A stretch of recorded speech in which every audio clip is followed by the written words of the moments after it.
Greetings from Siloam Missionary Baptist Church, located in Rougemont, North Carolina, where the Reverend Wayne Johnson is pastor. Today I will be going over the Sunday School lesson for August 18th, 2024, which is entitled, A Servant Girl Points Naaman to God. Lesson text comes from 2 Kings, chapter 5, verses 1 through 5, and verses 9 through 15a. Related scriptures comes from Leviticus chapter 14, verses 1 through 7, Matthew chapter 8, verses 5 through 13, Luke chapter 4, verses 24 through 27, and chapter 17, verses 11 through 19. My name is Charlotte Timberlake. The scripture lesson text reads as thus. Now Naaman, captain of the host of the king of Syria, was a great man with his master, and honorable because by him the Lord had given deliverance unto Syria. He was also a mighty man in valor, but he was a leper. And the Syrians had gone out by companies and had brought away captive out of the land of Israel a little maid, and she waited on Naaman's wife. And she said unto her mistress, Would God my Lord were with the prophet that is in Samaria, for he would recover him of his leprosy. And one went in and told his Lord, saying, Thus and thus said the maid that is of the land of Israel. And the king of Syria said, Go, and I will send a letter unto the king of Israel. And he departed and took with him 10 talents of silver and 6,000 pieces of gold, and 10 changes of raiment. So Naaman came with his horses and with his chariot, and stood at the door of the house of Elisha. And Elisha sent a messenger unto him, saying, Go and wash in Jordan 7 times, and thy flesh shall come again to thee, and thou shalt be clean. But Naaman was wroth, and went away and said, Behold, I thought he will surely come out to me, and stand and call on the name of the Lord his God, and strike his hand over the place, and recover the leper. Are not Abana and Pharpar, rivers of Damascus, better than all the waters of Israel? May I not wash in them, and be clean? So he turned and went away in a rage. And his servants came near, and spake unto him, and said, My father, if the prophet had bid thee do some great thing, wouldest thou not have done it? How much rather then when he saith to thee, Wash and be clean? Then went he down and dipped himself 7 times in Jordan, according to the saying of the man of God. And his flesh came again like unto the flesh of a little child, and he was clean. And he returned to the man of God, he and all his company, and came and stood before him. And he said, Behold, now I know that there is no God in all the earth but in Israel. May the Lord bless the reading of his word. Golden text. Then went he down and dipped himself 7 times in Jordan, according to the saying of the man of God. And his flesh came again like unto the flesh of a little child, and he was clean. 2 Kings chapter 5, verse 14.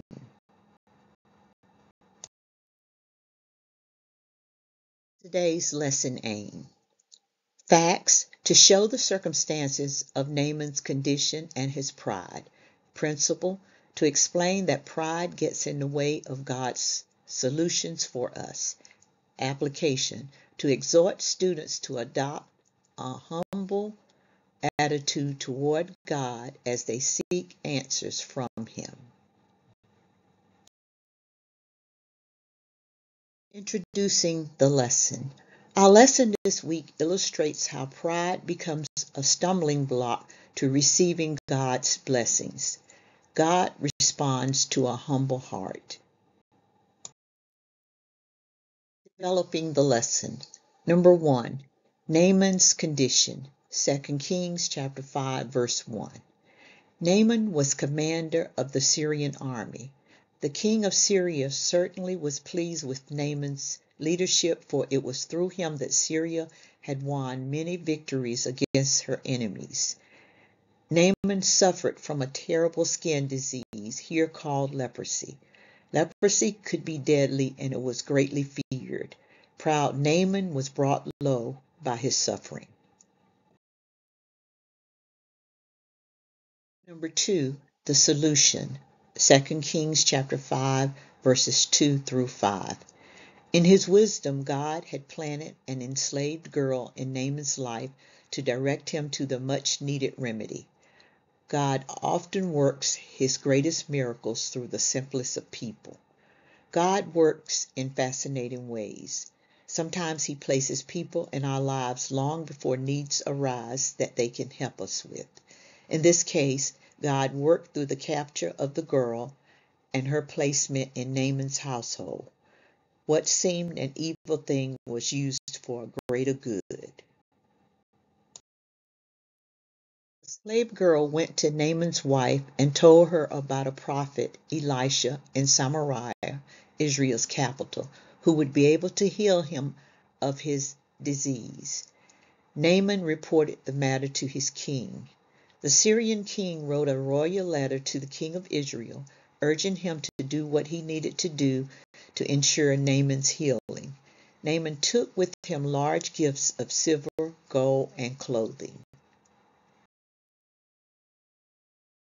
Number 3, the prophet's instructions. 2 Kings chapter 5, verses 9 through 10. Naaman then went to Elisha's home with his entourage of chariots and horses. Elisha was not impressed with his show of outward glory. He simply sent instructions to Naaman that he was to go and wash 7 times in the Jordan, and he would be healed. Number 4, Naaman's pride. 2 Kings chapter 5, verses 11 through 12. God is not impressed with our outward pomp and show, and he often uses unconventional methods to show us that he is absolutely sovereign. Naaman was furious. He could not condescend to wash himself in the muddy Jordan as the prophet ordered. He was angry and disappointed, and he turned away pouting. Number 5, Naaman's humble obedience. 2 Kings chapter 5, verses 13 through 15a. God then nudged Naaman through his servants. They suggested that if Elisha had asked him to do something great, he would have obeyed. God's blessings come through simple obedience. Naaman obeyed and did as the prophet had commanded. His flesh was restored to being like that of a little child. Naaman responded with humility and praised the God of Israel. We'll now go over the questions in the back of the lesson. Question number 1. What important position did Naaman hold?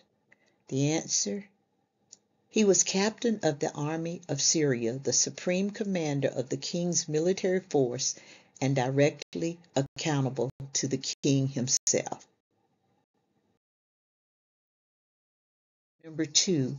In what other ways is Naaman described, and what does each description indicate about him?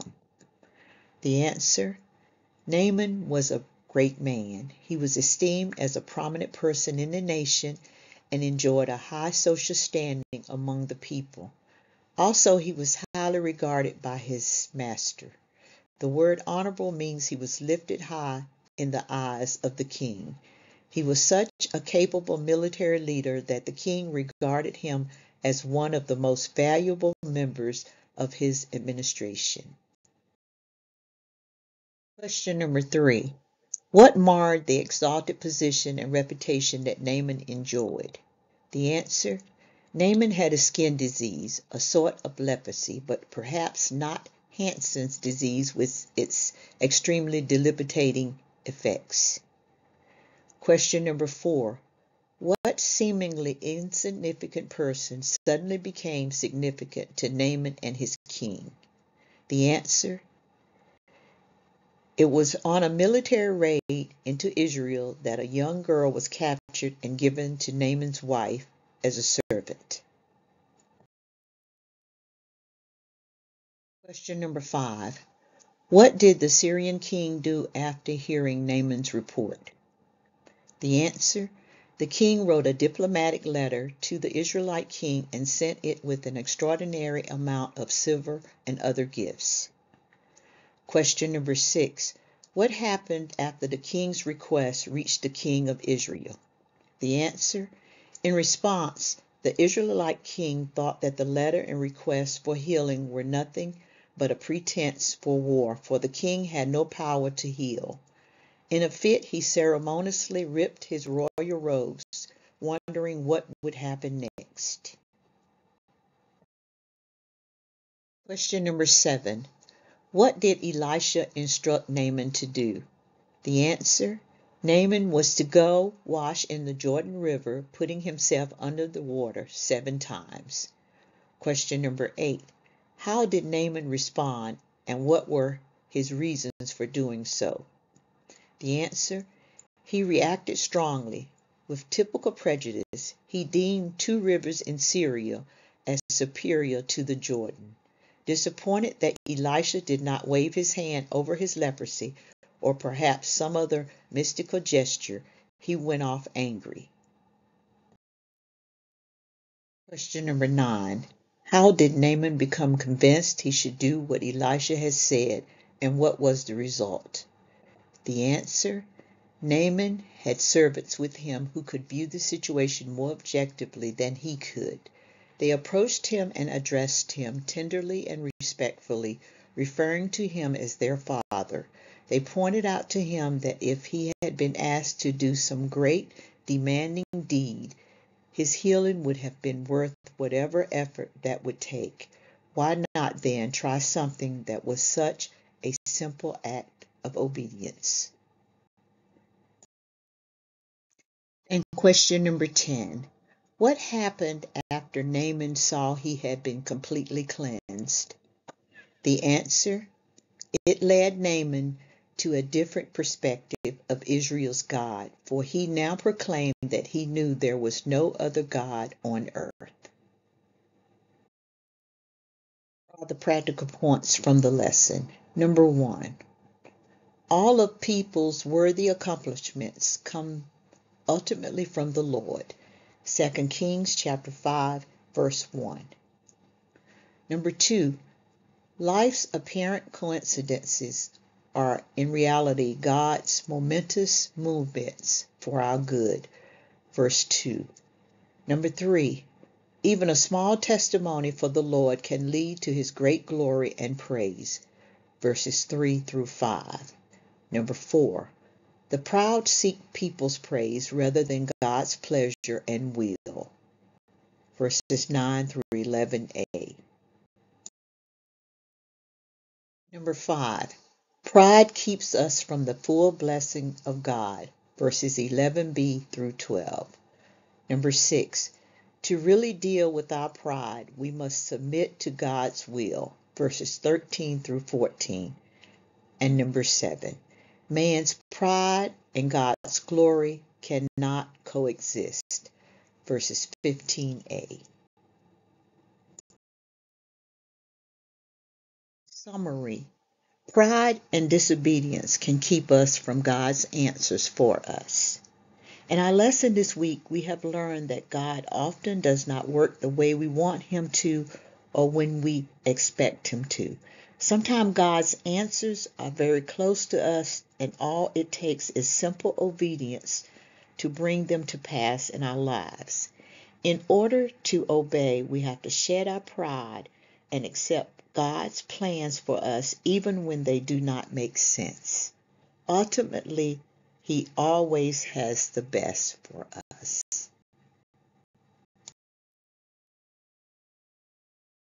This will conclude the lesson for this morning.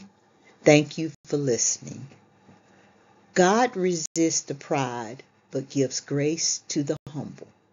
James chapter 4, verse 6. Have a blessed week.